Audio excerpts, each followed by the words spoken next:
지금 과거에는요, 공격이 주로 보면은 우리 보안 용어는 스크립트 킬이라고 그러는데 일반인들, 학생들 이런 친구들이 공격을 했어요.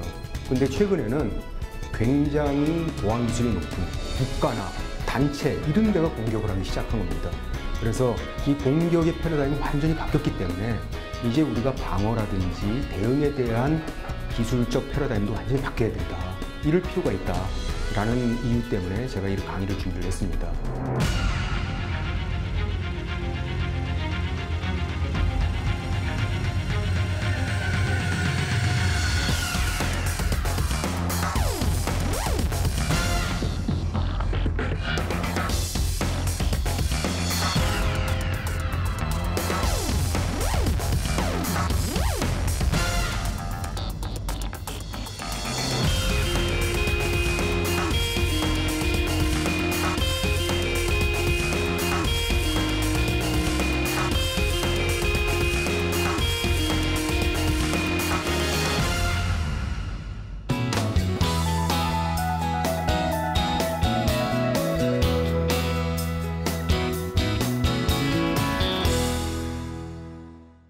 예, 안녕하십니까. 인포색의 신수정입니다. 오늘 제가 좀 말씀드릴 주제는요, 보안의, 영화에서 나오는 보안 기술의 미래를 말씀드리려는 것은 아닙니다. 제가 무슨 선행 연구를 하는 사람도 아니고 또 연구소에 있는 사람도 아닙니다.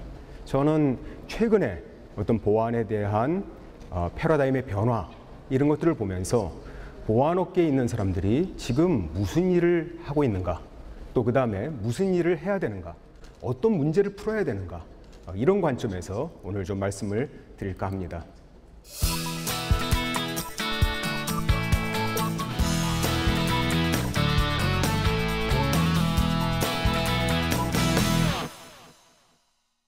제가 이 강의를 준비하면서 한번 생각을 해봤어요.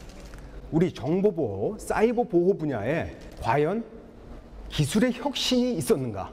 지난 10년 이상 그런 생각들을 한번 해봤습니다. 그런데 불행히도 제가 생각한 바에 의하면은 기존에 우리가 10년 정도의 기간 동안에 사이버 보안 분야에 큰 혁신이 없었다라고 얘기를 할 수가 있습니다. 사실은 백신과 방화벽으로다가 대두되는 사이버 보안 기술이 지금 굉장히 혁신적으로 바뀌진 않았습니다. 뭔가 굉장히 편리하면서도 모든 침입을 막아내고 모든 침입을 탐지하는 그러한 솔루션도 나오지 않았습니다. 혁신적으로 뭔가 패러다임이 변했다, 이런 기술들이 나오지 않았습니다. 설령 연구소에서는 그런 것들을 연구하고 있을지 모르겠지만은 실제 우리가 커머셜 상에서 그러한 기술들이 상용화되고 사용되지 않습니다. 그래서 제가 이제 생각을 해봤습니다. 왜 그동안 우리 사이버 보안 쪽에서는 기술에 있어서 혁신이 없었는가? 저는 그 요소를 세 가지라고 생각을 합니다. 첫 번째는 어태커의 강도에서입니다. 그동안의 공격자들은 사실은 소위 말해서 스크립트 키드들이 대부분이었습니다. 결국 쉬운 말로 말하면은 소위 지금까지의 공격들은 대부분 좀도둑의 공격이었다는 거죠. 그러니까 좀도둑의 공격이었다면은 사실 어떻습니까? CCTV 몇 대 설치하고 담장에 철조망 몇 개 설치하면 끝나는 이슈였어요. 그런데 그 도둑들을 방어하기 위해서 지대공 미사일을 갖다 놓고 무슨 센서를 갖다 놓고 이럴 이유는 없었던 겁니다. 결국 보안 쪽에 혁신이 일어나지 않은 이유는 저는 첫 번째는 그동안의 공격자들이 너무 약했다라는 부분입니다. 강력한 공격자가 없었고 대부분의 공격이 90% 이상의 공격이 굉장히 초보적인 공격이었기 때문에 굳이 혁신을 해서 굉장히 높은 보안 기술을 개발할 상황이 안 되었던 거죠. 개발하더라도 시장에서 통하지 않았던 겁니다. 보안 기술에 있어서 혁신이 일어나지 않은 두 번째 이유로다가는 저는 또 마켓에 있다고 생각합니다. 보안 시장이라는 거는 굉장히 어떻습니까? 애매한 시장입니다. 어떤 시장이냐면은 보안 시장은 소위 말해서 큰 사고가 나지 않으면 시장이 열리지 않는 시장입니다. 과거에 시스코에서 세계에서 디도스의 기술을 가장 뛰어난 그러한 보안 회사를 하나 인수를 했습니다. 그래서 디도스 사업을 했었거든요. 근데 그 이후에 2, 3년 후에 그 사업을 접어버렸습니다. 왜 접었을까요? 디도스의 위협에 대해서 수도 없이 얘기를 하지만은 시장이 반응하지 않았던 겁니다. 그래서 사업을 접어버렸어요. 그러고 나서 접은 후에 한 5년, 6년이 지나니까 이제 터졌습니다. 그러니까 이제 디도스를 설치한다라고 얘기가 됐던 것이죠. 보안 시장은 이런 특성을 갖고 있어요. 그래서 아무리 혁신적인 기술을 개발을 해도 그거에 맞는 강력한 침해, 공격의 상황이 없으면은 그 기술을 아무도 구입하지 않는다는 거죠. 그러면 그걸 기다리는 회사 측면에서는 더 이상 견딜 수가 없는 것입니다. 그러므로 기술이 사그라지는 것이에요. 세 번째는 보안 자체의 특성 때문에 있다고 생각을 합니다. 이 말은 무슨 말이냐면은 보안은 혁신을 주도하는 아이템이 아닙니다. 다른 혁신을 주도하는 아이템 뒤에 따라가는 거거든요. 예를 들면 클라우드로 변한다. 그럼 클라우드 보안이 있는 거죠. 모바일로 변한다. 모바일 보안이 있는 거죠. 모바일 보안이 먼저 나오고 모바일이 나오지는 않죠. 클라우드 보안이 나오고 클라우드가 나오지는 않습니다. 그러므로 뒤를 따라갑니다. 이래서 보안이 혁신을 주도하기가 굉장히 어렵습니다. 이러한 이유 때문에 사실은 지난 10년 이상 보안 기술에 있어서는 암호를 제외하고서는 큰 혁신이 없었다라고 얘기할 수 있습니다. 그러면 앞으로는 어떻게 될 것이냐? 이런 부분들에 대해서 한번 좀 생각을 해볼 수가 있습니다. 그럼 앞으로는 어떻게 될 것이냐? 과거 10년처럼 앞으로도 계속 이러한 상태로 갈 것이냐? 아니면 뭔가 혁신이 일어날 것이냐? 저는 근데 앞으로 혁신이 일어날 것 같습니다. 왜 혁신이 일어나느냐? 변화가 지금 있습니다. 무슨 변화가 있느냐? 여러분들 보안 시장이라는 게 뭐의 펑션인 줄 아십니까? 보안 시장이 커지고 작아지고 그거를 가장 영향을 미치는 요소가 뭘까요? 보안 기술자들일까요? 보안 시장에 가장 큰 영향을 미치는 요인은 공격자들입니다.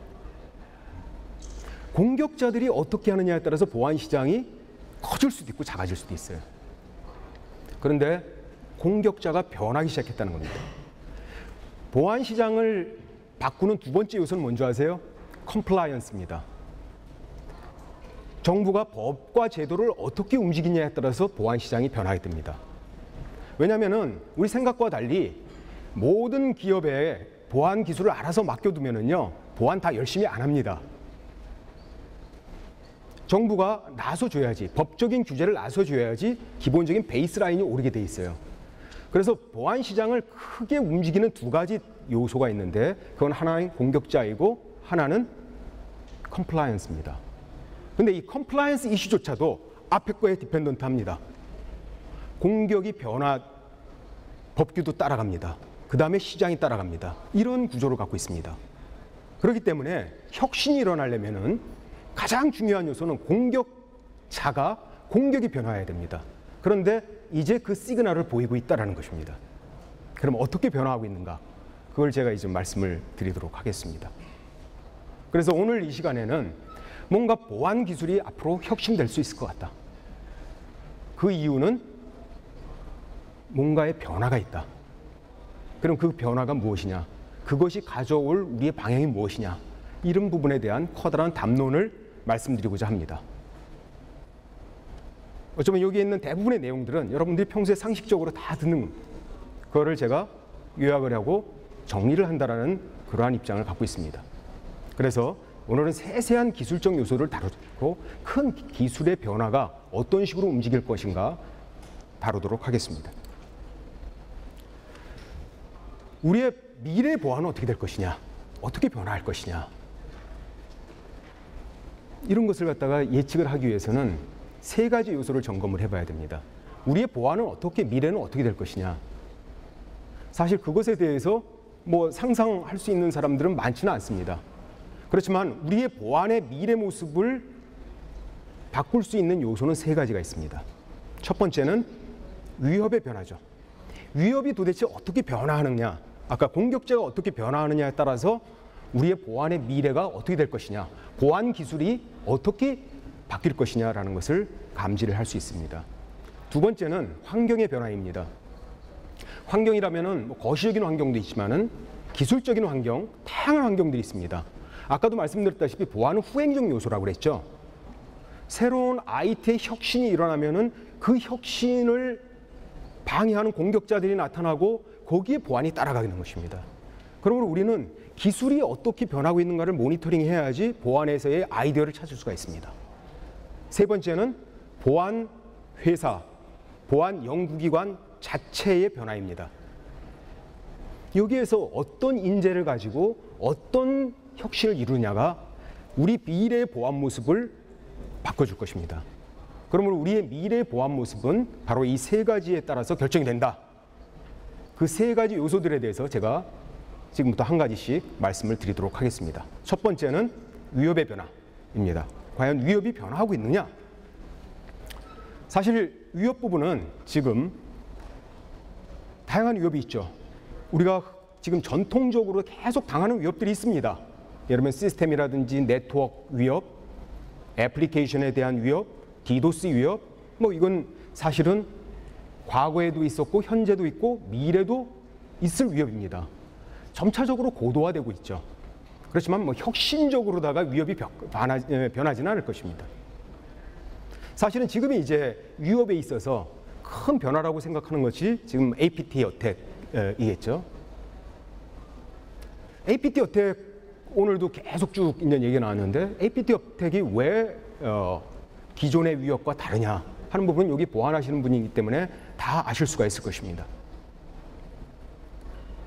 근데 핵심적으로 말하면은 이거는 집중적으로 될 때까지 공격한다는 거죠. 근데 이것만 있으면, 이 요소만 있다면은 사실은 APT 어택이라는 게 큰 효과는 거둘 수 없을 것입니다. 왜냐면은 뭐 멍청한 사람이 멍청한 해커가 집중적으로 공격한다고 그래가지고 그게 뚫릴 수 있는 건 아니거든요. 두 번째가 있는데 지능화된 녀석이 집중적으로 공격한다는 것이죠. 세 번째 요소는 기존의 보안 시스템이 탐지할 수 없는 방법으로 어택을 한다는 것이죠. 이게 지금 골치 아픈 상황이죠. 공격의 변화가 지금 온 겁니다. 과거와 다른 공격의 변화가 온 거죠. 2012년 버라이전 보고서에 의하면은 여기 이제 보시기가 어려울 텐데 뭐 쉽게 얘기하면 이렇습니다. 많은 기업이랑 기관들을 조사를 했습니다. 이게 AO라는 게 그 평균입니다. 기관 기업들의 평균. 요 LO라는 거는 그 중에서 큰 기업과 기관들을 따로 끄집어냈어요. 그래서 공격의 유형을 한번 봤습니다. 그랬더니 전체적으로다가는 이게 opportunistic attack이라는 거죠. 이건 뭐냐면은 뭐 공격자가 한번 해보는 겁니다. 쫙 뿌려봐서 시작한데 공격하는 거죠. 타겟티드 어택은 16%밖에 안 됐어요. 근데 큰 기관이나 기업을 보니까는 50%가 타겟티드 어택이에요. 이 말은 무슨 말이냐? 큰 기업이나 기관은 공격이 타겟티드 어택으로 간다는 겁니다. 아직도 뭐 확 뿌려가지고 공격 당하는 데는 공격도 하고 운식으로다가 하는 공격 방식들이 있지만은 기업의 규모가 커지면 커질수록 타겟티드 어택의 포션들이 점점 늘어난다는 것입니다. 결국 최근에 뭐 3.20, 6.25 이런 사태에서 우리가 얻을 수 있는 가장 큰 변화에 대한 단초는 바로 공격자가 바뀌었다는 거죠. 이거는 누구나가 다 얘기하지만은 굉장히 중요한 의미가 포함되어 있습니다. 여기에서는 이 변화로 말미암아서 보안 기술의 혁신도 갖고 올 수 있고요, 보안 시장의 혁신도 가져올 수 있는 겁니다. 무슨 말이냐면은 과거에 말씀드린 대로 과거 공격은 90% 이상이 스크립티드였어요. 그러니까 시장도 그렇고 보안 회사도 그렇고 그런 정도를 막을 수 있는 보안 시스템이면 충분했다는 거죠. 그 정도 보안 기술이면 충분했어요. 더 이상 연구를 해봤자 시장에서 통용이 되지 않습니다. 그런데 이제 공격이 바뀌었다는 거죠. 공격자가 바뀌었다는 거죠. 자, 과거에는 철조망이랑 CCTV만 있으면 됐는데 이제는 공격자가 대포를 갖고 공격하는 상황이다 이거죠. CCTV와 철조망이 과연 무슨 소용이 있겠느냐는 이러한 상황으로 바뀌었다는 거죠. 제가 세미나 때마다 얘기하는 것 중에 하나가 제가 올해 초에 RSA 컨퍼런스에서 카스퍼스키의 강의를 듣고 또 디스커션을 했던 그 말씀을 계속 드렸어요. 뭐냐면은 카스퍼스키 같은 사람들은 전 세계의 위협에 대해서 가장 잘 알 수 있는 사람입니다. 세상이 도대체 어떤 위협으로 돌아가고 있는지. 근데 그분이 뭐냐면은 최근 2년 정도의 굉장히 큰 변화를 갖고 온다는 거예요. 위협이. 그 전까지는 2, 3년 전까지만 해도 대부분의 악성 코드나 대부분들이 스크립트 키디성의 코드였다는 겁니다. 그렇게 큰 위협이 되지 않았죠. 근데 최근에 2년, 1년 사이에 변화가 나타난 겁니다. 옛날에는 90% 이상이 스크립트 키드였는데 10%, 5%, 1% 이 정도밖에 어드밴스된 공격이 없었는데 이제는 그 포션이 점점 늘어난다는 거예요. 그거를 감지를 하는 겁니다. 그런데 거기에 공격자들이 누구냐면은 이제 테러 그룹들, 이제 국가까지 가세하고 있다는 것들을 탐지를 해낸 이제 위협의 패러다임이 바뀌는 겁니다. 이거 굉장히 큰 시사점이 있습니다. 이제 동네 깡패들이 놀던 이곳이 알카에다니, 마피아니, 아니면은 이제 CIA니 이런 노는 동네로 다 바뀐다는 거죠. 이러면 지금까지의 방어 체계 자체가 완전히 혁신적으로 다 바뀌어지지 않으면은 대응할 수가 없는 그러한 상황이라고 볼 수가 있습니다. 뿐만 아니라 지금의 공격은 어떤 게 초점입니까? IT 인프라가 초점이 아니에요. 모든 공격 대상이 다예요, 다. 모든 사람들, 모든 국민들. 여기가 다 공격 대상입니다. 공격의 포인트가 옛날에는 IT 하는 사람들, 보안하는 사람만 잘하면 됐는데 이제는 모든 사람이 다 공격 대상이 돼버리니까 이거는 새로운 패러다임이 요구가 된다는 거예요. 그리고 또 어떻습니까? 지난번에 우리가 3.20 사태도 봤지만은 모든 소프트웨어가 또 공격의 숙주가 될. 이거는 상당히 복잡한 얘기입니다. 세상에 떠다니는 모든 소프트웨어가 다 공격의 숙주가 되고 세상에 떠다니는 모든 사람이 다 공격의 대상이자 가해자가 되고 공격하는 공격자들은 센 놈으로 바뀌었어요. 이제 혁신이 일어나지 않으면은 보안 기술에 대응이 어려운 상황이 돼버린 겁니다. 향후 10년간은 과거 10년간과 다를 거라는 그 이유가 이러한 이유 때문입니다. 이제 APT에 대해서 제가 이제 점심 때도 이렇게 높은 분들이랑 같이 이제 테이블에 앉아갖고 얘기를 들었습니다. 과연 APT 막을 수 있느냐? 그랬더니 이제 어떤 전문가들이 불가능하다 이렇게 얘기를 하더라고요. 근데 대부분은 이제 저도 우리 전문가들 이제 데려다가 자주 물어봅니다. 야, 우리 3.20 같은 사태, 또 뭐 6.25 같은 사태 우리가 막을 수 있을까? 대부분 답은 막을 수 없다 이거죠. 근데 저는 좀 다르게 생각합니다. 막을 수도 있고 막을 수도 없고 yes and no입니다. 왜 그러냐? 자, 한번 보십시오. 여기 있는 보안 기술자들 다 보안에 대해서 안다고 제가 가정하고 첫 번째 타겟이 되는 곳, 그것이 사용자든 웹사이트든 여기에는 어떻게 됩니까? 언론 공격 탐지 못합니다. 여기까지 들어가는 거는 막을 수 없습니다. 동의하시죠? 그래서 저는 홈페이지를 누군가가 새로운 제로데이 취약성을 발견해서 우리 공공기관 홈페이지를 바꿔버린다.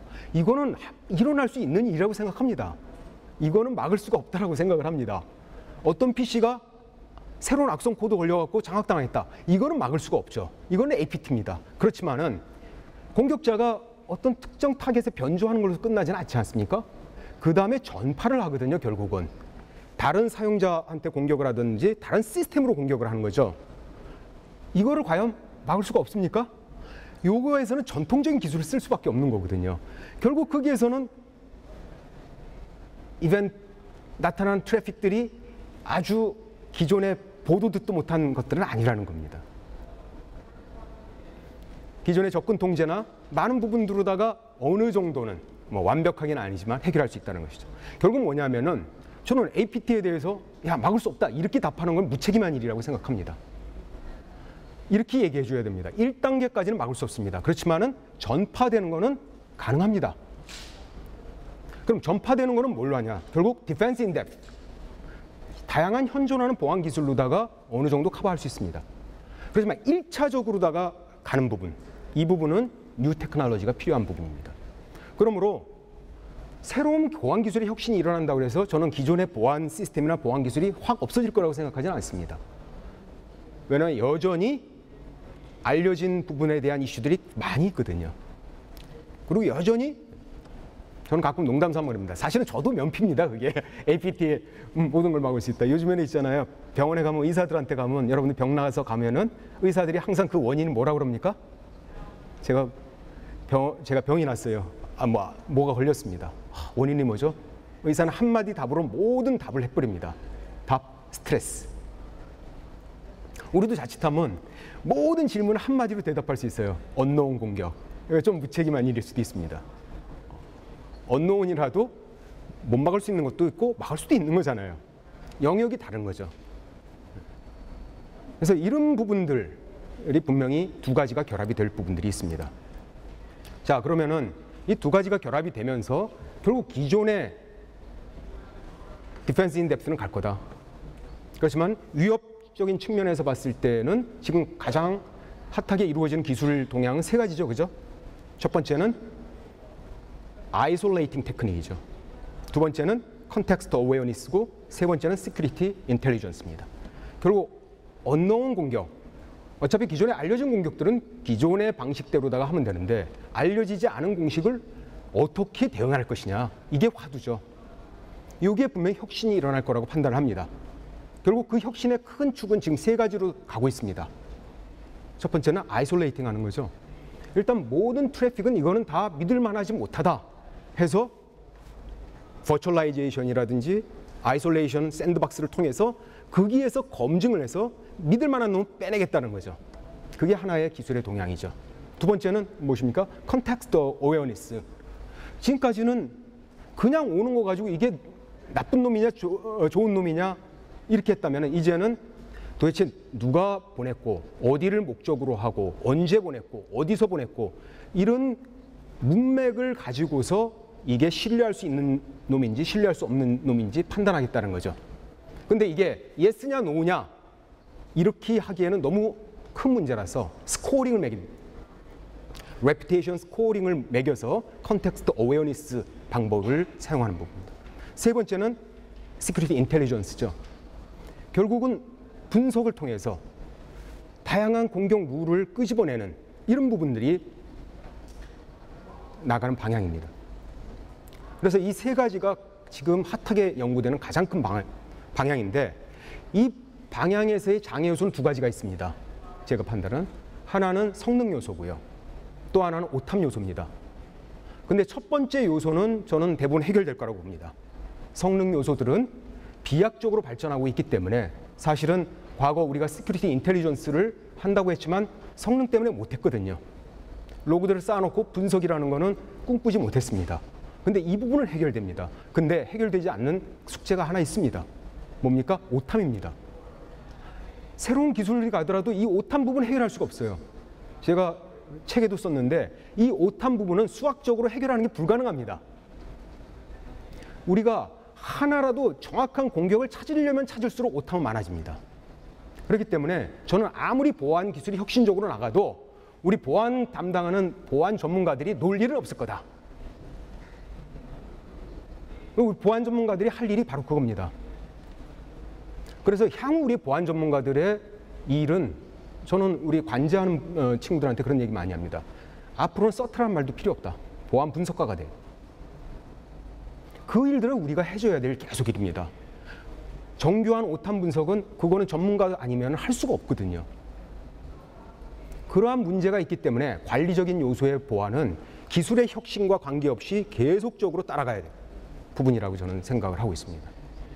그래서 이것이 가장 큰 트렌드라고 볼 수 있습니다. 자, 두 번째 말씀을 드리겠습니다. 두 번째는 지금까지는 위협에 변화했다면은 두 번째는 기술이 어떻게 변하고 있느냐에 따라서 우리 보안에 시사점이 있다라고 얘기를 드렸습니다. 그럼 기술은 어떻게 변하고 있느냐?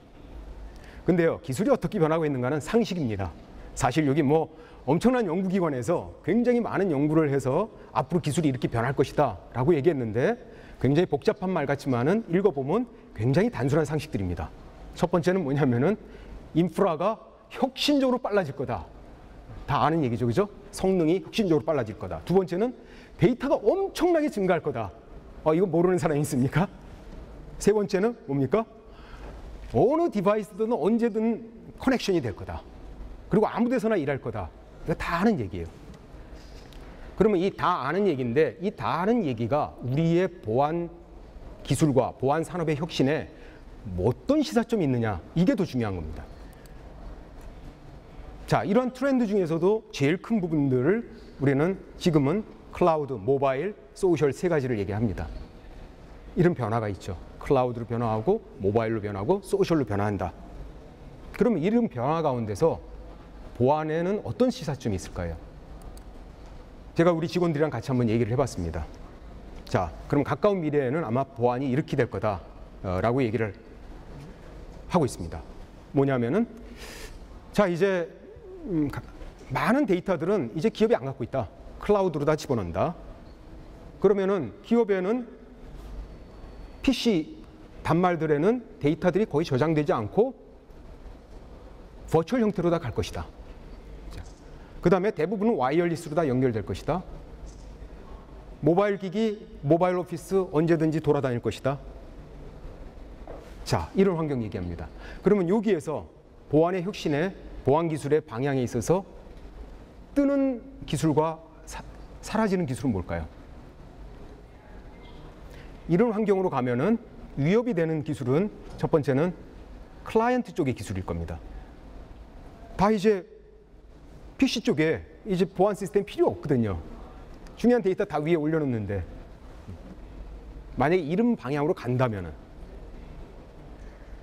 더 이상 PC 쪽의 PC 보안의 기술들은 굉장히 많이 사장될 가능성이 있습니다. 자, 네트워크 보안은 어떻게 변하느냐? 자, 네트워크 보안은 이제 기업에는 사실 데이터들이라든지 이런 것들이 많지 않으면 네트워크 보안도 별 필요가 없습니다. 그럼 네트워크 보안은 다 어디로 가야 되겠습니까? 클라우드 서비스하는 업체 쪽으로. 거기에서의 인프라 보안에 대한 이슈 공급들이 될 겁니다. 그러면은 클라우드 서비스를 하는 그쪽에다가 인프라 보안이 된다면은 제 생각에는 규모의 경제를 가진 큰 회사만 살아남을 가능성이 있습니다. 지금은 솔직히 말해서 많은 기업에 맨투맨 영업력으로다가 쫙 들어갔기 때문에 틈새가 많이 있었습니다. 근데 그게 싹 걷어내서 중앙에서 인프라에 대한 프로텍션을 다 한다면은 여기에는 덩치가 큰 글로벌 회사만 남아 있을 수도 있다라는, 제 가설입니다. 꼭 그렇게 된다는 건 아니고. 그러면은 인프라 보안은 확 줄어들면서 클라우드로다가 가고 규모의 경제를 가진 쪽만 살아남지 않을까? 클라이언트 보안은 확 가라앉지 않을까? 그러면 더 부각되는 보안은 뭘까요? 부각되는 보안은 저는 인증, 트러스트에 대한 부분입니다. 결국은 어떻게 혁신적인 접근 통제, 어떻게 혁신적인 트러스트를 하느냐, 어떻게 혁신적인 인증을 하느냐, 이 부분은 계속적으로 필요하고 더 발전될 기술 방향이라고 생각합니다. 그 다음에는 인핸스된 프라이버시 기술. 결국은 프라이버시 이슈가 되는데 이런 상황에서 보호가 어렵거든요. 과거엔 성병 모델이었는데 지금 성병 모델도 아니거든요. 이건 포인트 포인트 모델이거든요. 이러한 기술들이 떠나갈 겁니다. 그리고 M2M까지 오른쪽에서 된다면은 어떻게 될까요? 지금은 M2M 비즈니스에 저희도 고민을 많이 하고 있습니다. IoT나 M2M 보안을 어떤 방향으로 갈까? 근데 얼핏 생각하면 아무것밖에 할 게 없는 것 같지만은 생각을 해보면은 M2M에 대한 접근 통제 모델, M2M에 대한 침입 탐지 모델, 이런 부분들은 앞으로 기술적으로 발전이 될 가능성들이 있습니다. 그리고 여전히 침해에 대한 탐지에 대한 부분들은 여전히 강화될 거라고 판단을 하고 있습니다. 자, 마지막으로 세 번째는 보안 회사들은 어떤 방향으로다가 변화할 것이냐. 이 부분들에 대해서 한번 생각을 해보죠. 그럼 보안 회사들은 어떻게 변화할 것이냐. 지금은 수많은 보안 솔루션이 있습니다. 그리고 성능도 그렇게 썩 좋지 않습니다. 그리고 애드온 방식입니다. 근데 성능 이슈가 해결이 된다면은 상당 부분 애드온이 빌트인으로 바뀔 가능성이 있죠.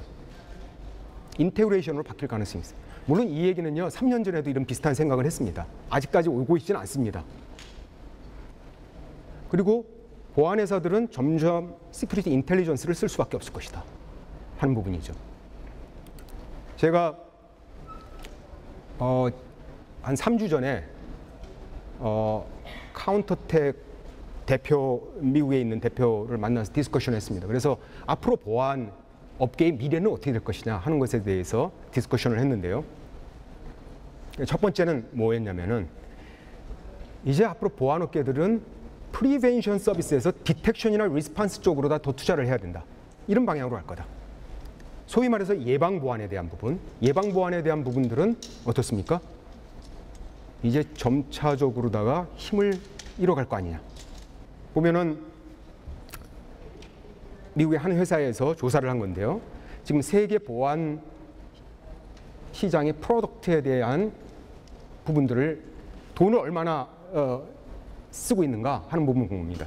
지금 예방에 대한 부분, 프로텍션에 대한 부분들이 97.5%입니다. 탐지 쪽, 대응 쪽의 솔루션이나 기술은 1.2%, 포렌식, 추적 1.4%입니다. 지금 보안 시장들은 다 이쪽으로 다 움직였습니다. 이제 새로운 블루오션은 이런 쪽이라고 생각을 하고 있습니다. 결국은 많은 업체들이 이제 이쪽 방향으로다가 움직여갑니다. 두 번째는 IT에 대한 부분들에서 컨트롤 시스템 부분 복합될 것이다. 저는 물리 IT 융합 많이 얘기하는데요. 그거는 생각보다도 시간이 많이 걸릴 것 같더라고요. 오히려 그거보다는 컨트롤 시스템이 더 빠르겠다. 그쪽에서의 사이버 어택에 대한 부분들의 대응이 더 빠르겠다는 생각을 합니다. 아까 이스라엘에 대한 보안 봤는데요. 이스라엘 보안도 지금 컨트롤 시스템에 대한 보안의 포션이 상당히 큽니다. 근데 우리나라는 아직 그 부분에 대해서 아직 진행하고 있지 않습니다. 겁이 납니다. 그쪽도 뭔가 사고가 터질까 봐. 그리고 세 번째는 결국은 보안에 대한 부분들이 프로덕트 자체로다가는 살아남기 어렵을 거다. 물론 살아남습니다. 하지만 경쟁력을 가지려면은 특히 많은 보안의 솔루션들이 디텍, 리스판스, 포렌식 이런 쪽으로 가면 갈수록 어떤 서비스가 굉장히 중요하냐면은 소위 말해서 관제 서비스가 굉장히 중요합니다. 그래서 그 대표가 저한테 그러더라고요. 인포색이 관제 서비스를 갖고 관제 서비스 1등인 거는 행운이다. 향후에는 자기들도 관제 서비스를 가진 회사들이 업계를 리딩할 가능성이 크다라고 생각을 합니다. 결국 솔루션들이 아까 APT의 기술도 그렇고 대부분 기술들이 자동적으로 다 집어넣어갖고 될 성질이 아니거든요. 다 관제 서비스와 연결이 되는 그러한 방향으로 가서 그러한 식으로 다 서비스들이 프로바이딩 될 것이다.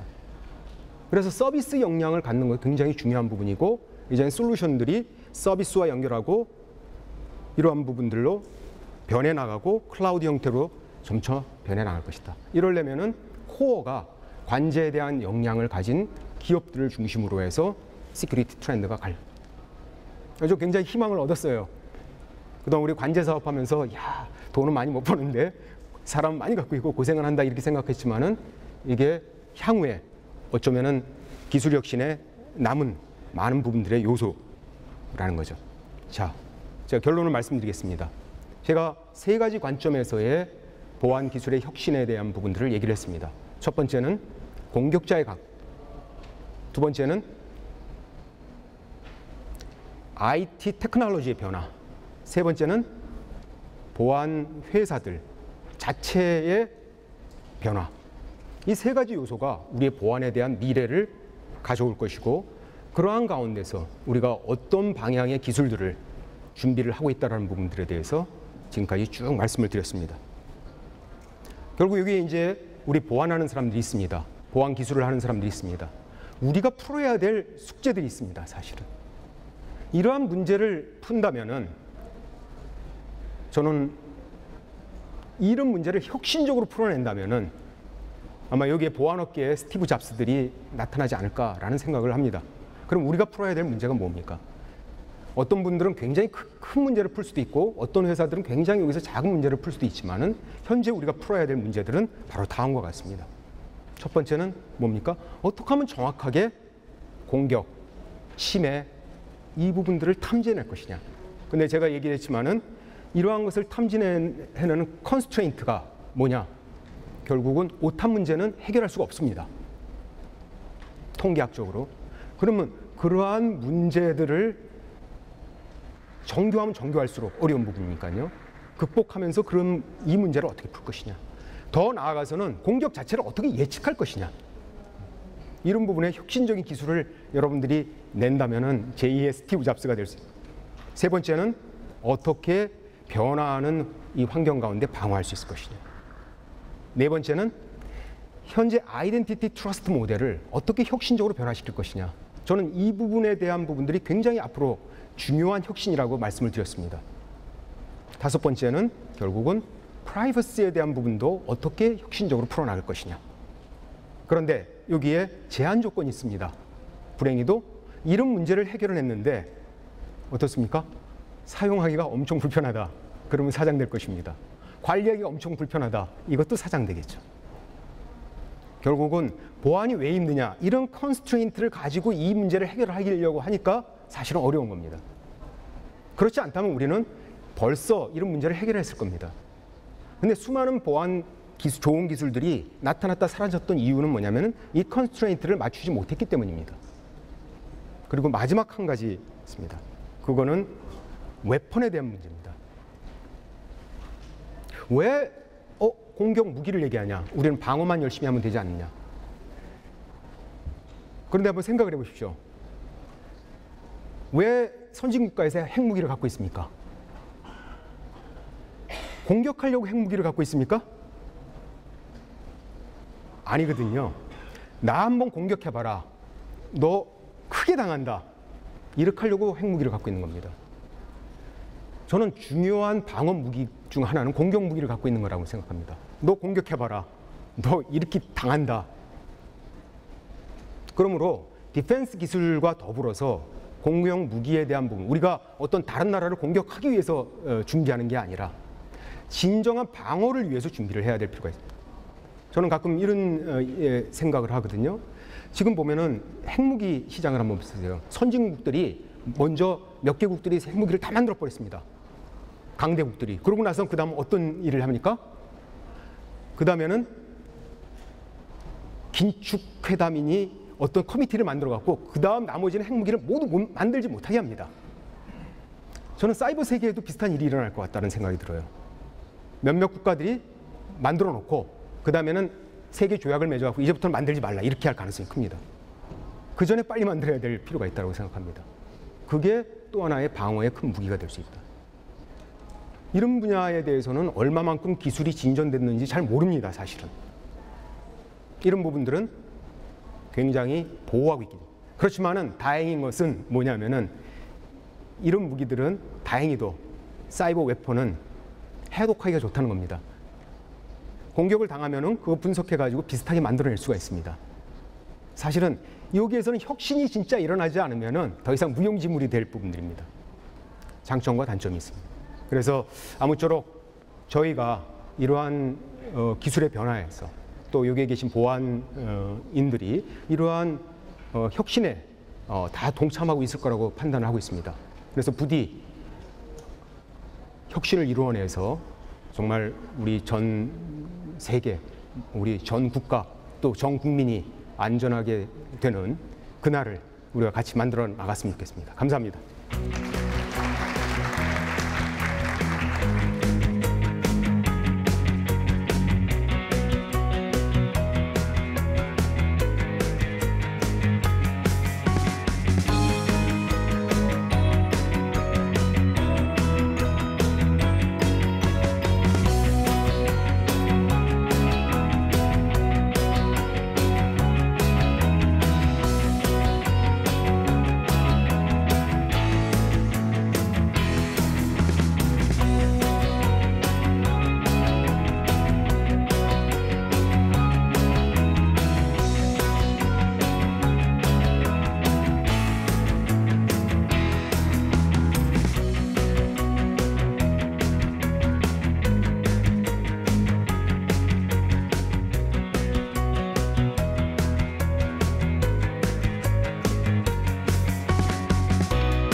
이 보면 물리는 사람들이 다 좀비가 돼요. 지금 보안이 다 이런 상황이에요. 그러니까 모든 국민들이 피해자이자 가해자가 되는 거예요. 해커들이 악성 코드를 개인 PC에다가 다 심어놓고 이 국민의 PC를 이용해서 어떤 서버를 공격해버리는 거예요. 그러니까는 물리면은 그 다음에 다 좀비가 돼가지고 공격자가 되는 겁니다. 그래서 지금 보안은 옛날 보안처럼 보안하는 사람이나 IT 하는 사람만 하는 게 아니에요. 전 국민이, 기업에 있는 전 직원이 보안에 대한 부분들을 하지 않으면은 다 좀비가 될 수 있다. 그렇기 때문에 모든 기업에 있는 임직원들 또 모든 국민들이 예를 들면 악성 파일 같은 것들을 함부로 다운받지 않고 또 이상한 링크 같은 건 함부로 눌러보지 말고 신뢰되지 않는 소프트웨어 같은 건 막 다운받지 말고 이러한 간단한 수칙 또 비밀번호 복잡하게 하고 이러한 것에서부터 출발해야지 우리 국민들이 가해자가 되지 않는다 이렇게 좀 말씀드릴 수 있을 것 같습니다.